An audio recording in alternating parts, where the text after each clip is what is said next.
একটা ছোটখাটো কোম্পানিতে চাকরি করি। খুব অভাবের সংসার। এই অভাবের সংসারে সবার মুখে হাসি ফোটানো আমার একটা বিরাট দায়িত্ব।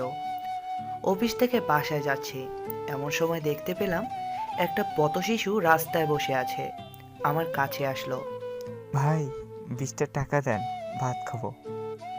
আমি খুব অবাক হলাম। 20 টাকা দিয়ে ভাত খাওয়া যায়? এই নে 50 টাকা, তা দিয়ে কিছু খেতে পারবি। 20 টাকা দিয়ে কিছু খেতে পারবি না। ছেলেটা আমার দিকে চেয়ে বলে। ভাইয়া, আপনি খুব ভালো। বাসার কাছে চলে আসলাম, করিম চাচাকে পেলাম। আমি সালাম দিয়ে বললাম, চাচা আপনি এত রাতে কি করেন? চাচা হাসি দিয়ে বলল, বাবা, আকাশটা দেখি, একা দেখতে খুব ভালো লাগে। আমি কিছু বললাম না। চাচার কাছ থেকে চলে আসলাম, দরজায় কলিং বেল দিলাম। বউ দরজা খুলে আসসালামু আলাইকুম দিল। আমি সালামের উত্তর দিলাম। আমি অধরাকে বিয়ে করে যখন বাসায় নিয়ে আসি, তখন দেখতে পেলাম অধরা আমাকে সালাম দেয় না। তাই আমি নিজে আগে সালাম দিতে শুরু করলাম। আমি কয়েকদিন দিলাম, তারপর দেখি অধরা আমাকে সালাম দিতে শুরু করলো। এখন প্রতিদিন আমাকে আগে সালাম দেয়। অধরার চেহারা মনমোড়া হয়ে আছে, হয়তো বেশি কাজকাম করেছে। অধরার মনটা খুশিতে ভরে দেওয়ার জন্য বললাম, আজ তোমাকে খুব সুন্দর লাগছে। কি যে বলেন, কালো হয়ে আছি। কে বলেছে? বরং অন্যদিন থেকে আজ বেশি রোমান্টিক লাগছে। আচ্ছা শোনো, কাল থেকে আমি তোমার সাথে রান্না করব। তা কি করে হয়? আপনি সারাদিন অফিস করে বাসায় আসেন, একটু বিশ্রাম দরকার। আপনি বিশ্রাম নেন। ইস, তুমিও তো খুব পরিশ্রম করো, আমার জন্য কষ্ট করে রান্না করো। তোমার খুব কষ্ট হয়। আচ্ছা বাদ দেন, আসেন খেতে আসেন। খাবারটা মুখে নিতেই খুব ঝাল লাগলো, হয়তো মরিচ বেশি দিয়েছে। খাবারটা কেমন হয়েছে? খুব ভালো হয়েছে। আমাকে ধন্যবাদও বললেন না। ধন্যবাদ। হাসিটা একদম বিশ্রী। তুমি এত ভালো রান্না করো, খেতে খুব ভালো লাগছে। আসলে রান্নাটা তেমন ভালো হয়নি, কিন্তু তবুও বললাম ভালো হয়েছে। এই কথা বলায় অধরা খুব খুশি হয়েছে। রাতে যখন ঘুমাইতে গেলাম, অধরাকে বললাম, আই লাভ ইউ। প্রতি রাতেই বলা লাগে? তবুও তোমার প্রতি কর্তব্য শেষ হয় না। তোমাকে যত দেখি তত ভালো লাগে। তোমার মুখটা এত মায়াবী কেন? তুমি আমাকে পাগল করে দাও। বিশ্বাস করো, তোমাকে ভালোবাসি। ইস, আমি যেমন আপনাকে ভালোবাসি না, মজা করলাম। আমিও আপনাকে খুব ভালোবাসি, তবে আপনার থেকে আমি বেশি ভালোবাসি। না না, আমি। না, আমি গাল ফুলিয়ে বসে আছো কেন? আমি বেশি ভালোবাসি, এই কথা আপনি বলেন। ঠিক আছে বাবা, তুমি আমার থেকে বেশি ভালোবাসো। এবার খুশি তো? হ্যাঁ, অনেক খুশি।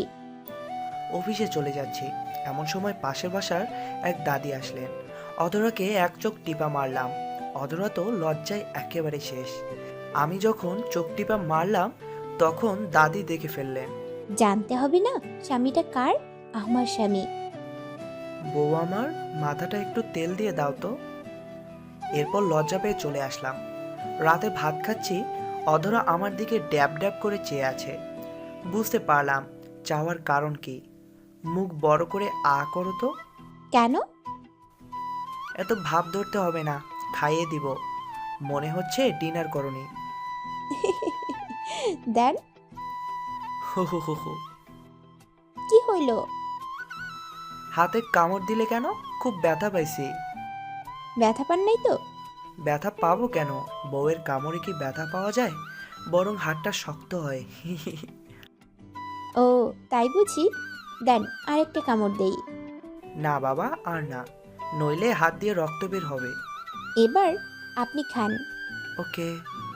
অদরা ঘুমিয়ে আছে, সারপ্রাইজ দিলাম। ঘুম থেকে তুলে বললাম, শুভ জন্মদিন। মেয়েটা কেঁদে দিল, কেঁদে দিয়ে বলল, এত ভালোবাসেন কেন? মাঝে মাঝে ভয় দেখিয়ে দেন। পাগলি মেয়ে, ভয়ের কি আছে? আমাকে একা রেখে চলে গেলে আমি কি নিয়ে বাঁচবো? দূর, নাও, কেক নাও। আপনিও খান। কাল কিন্তু ঘুরতে যাব। সত্যি? সত্যি। সকালবেলা সাজতে লাগলো, ফ্রেশ হয়ে খেতে বসলাম। কিছু সময় পর আমিও সাজলাম। মেয়েটাকে দেখার পর চোখটা সরাতে পারিনি। খুব মায়া লাগছে। ঠোঁটে লিপস্টিক, চোখে কাজল, হালকা মেকআপ, মাথায় বেলি ফুলের মালা। কি অপূর্ব লাগছে। কাকে অপূর্ব লাগছে? আমার কি 10টা বউ? আমার মাত্র একটা বউ, তাকে বললাম অপূর্ব লাগছে। ইস, বুঝতে পারছি আমার সাথে মশকারি করেন। তোমার প্রেমে আবার পড়ে গেলাম। I love you. I love you too. চলো এবার যাই। রাতে মাথায় একটা বুদ্ধি আসলো, অতরার সাথে লুডো খেলবো। তুমি কি আমার সাথে লুডো খেলতে পারবে? আমি ছোটবেলায় সব সময় চ্যাম্পিয়ন্স হতাম। আপনি তো নিজের প্রশংসা নিজে করেন। আমার সম্পর্কে আপনার কোনো ধারণাই নেই। দেখা যাক। লুডো আনেন, এখনই জিতিয়ে দেখাবো। ইচ্ছে করে হেরে গেলাম অধরার মুখে হাসি দেখার জন্য। তার মনটা খুশিতে ভরে গেল। আমিও খুশি, কারণ অধরা খুশি। দেখলেন কিভাবে আমি আপনাকে হারিয়ে দিলাম? তুমি তো খুব ভালো লুডো খেলতে পারো। এখন তো খুব শান্ত কণ্ঠে কথা বলেন, আগে তো খুব নিজের প্রশংসা করছিলেন। এত হাসেন কেন? হেরে গেছি তাই। নির্লজ্জ। আজ রাতে রান্না করলাম, অধরা ঘুমিয়ে আছে। অধরা ঘুম থেকে উঠে দেখে আমি রান্না করলাম। কি করছেন? রান্না করছি। আপনি রান্না করতে পারেন? আগে তো জানতাম না। তোমার কাছ থেকে শিখেছি। আমি কোনোদিন আপনাকে শিখিয়েছি? আমি লুকিয়ে দেখেছি। আপনি একটা চোর। আমার রান্না কেন আপনি লুকিয়ে দেখেছেন? তাতে তোমার কি? আমি আমার বউয়ের রান্না চুরি করে দেখেছি। তোমার জলে কেন? আপনার বউ কয়টা? কান্না করো কেন? আপনি এখন না বললেন যে আপনার বউয়ের কাছ থেকে রান্না শিখিয়েছেন, তো সে বউ কে? তুমি। আমার একমাত্র বউ। তাইলে মায়া করে বলতে পারেন না? এমনভাবে বলেন যেন আরেকজন আছে। ঠিক আছে, মায়া করে ডাকবো ও আরেকটা বিয়ে করব। মেরে ফেলবো। দূর, তুমি তো আমার আশার আলো। সারাদিন অনেক ক্লান্ত ছিলাম, কিন্তু বাসায় এসে দেখি অধরা ঘুমিয়ে আছে। মাথায় হাত দিয়ে দেখি অনেক জ্বর। জ্বর কখন আসলো? আপনি কখন আইছেন? দেন, ব্যাগটা দেন। তোমার তো জ্বর, ঘুমিয়ে থাকো। না, ব্যাগ দেন। আপনি টেবিলে যান, আমি খেতে দিচ্ছি। আমি বুঝতে পারছি মেয়েটা আমার প্রতি বিরক্ত হলো। আসলে অফিসের কাজের জন্য বাসায় কল করতে পারি না। যদি কল করতে পারতাম তাহলে অধরার জ্বরটা জানতে পারতাম। এখন তো ওষুধ আনতে হবে, তাই ওষুধ আনতে চলে গেলাম।